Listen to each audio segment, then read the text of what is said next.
When we have resistors in series, we can simply draw them in a straight line connected to one another.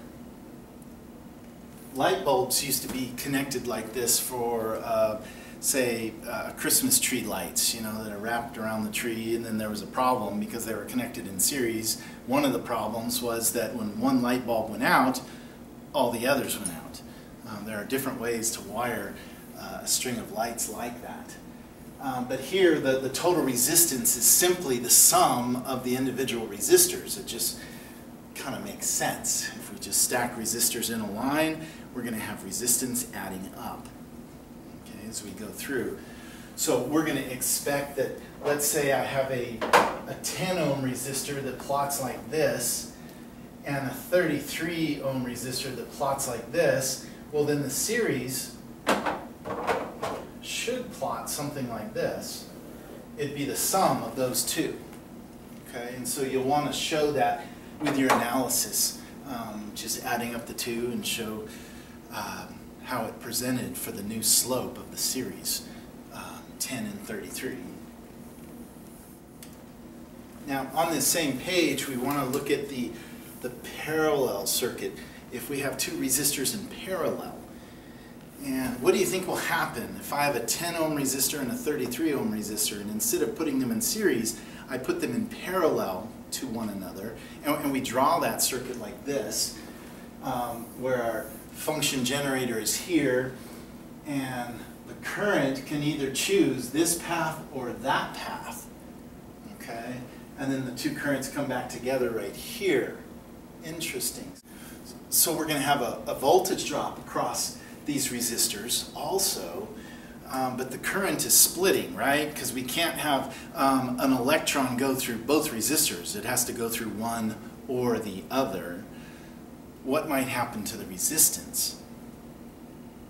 What have I done effectively to the, remember this, the paths of conductivity? I've increased the paths of conductivity. Just like, here's my wonderful, or not so wonderful, drawing of a highway with lots of traffic. There's a fast lane and a slow lane, and there's just all these cars. And then here's the highway expanded, that wonderful section of town where they took the time and lots of your money to put in more lanes. What happens when those paths of conductivity increase? What happens to the resistivity, and therefore the resistance? The resistance goes down. And same is true for two resistors in parallel. We've increased the paths of conductivity, so the resistance should go down. You can imagine that with all three lanes, there's one of them that has just the most resistance, and there's one that has the least resistance. Maybe it's this one up here has the least resistance, but when we get over here, the least resistance is going to be even less than the smallest resistance of the individual pieces. In other words, if I have a 10 ohm and a 33 ohm resistor and put them in parallel, my effective resistance of this parallel circuit is going to be less than the 10 ohm resistor. We add those resistances not like a series. We don't add them up just through a sum. Instead, we add the inverse of each resistance. In other words, 1 over 10 plus 1 over 33 equals 1 over the effective parallel resistance.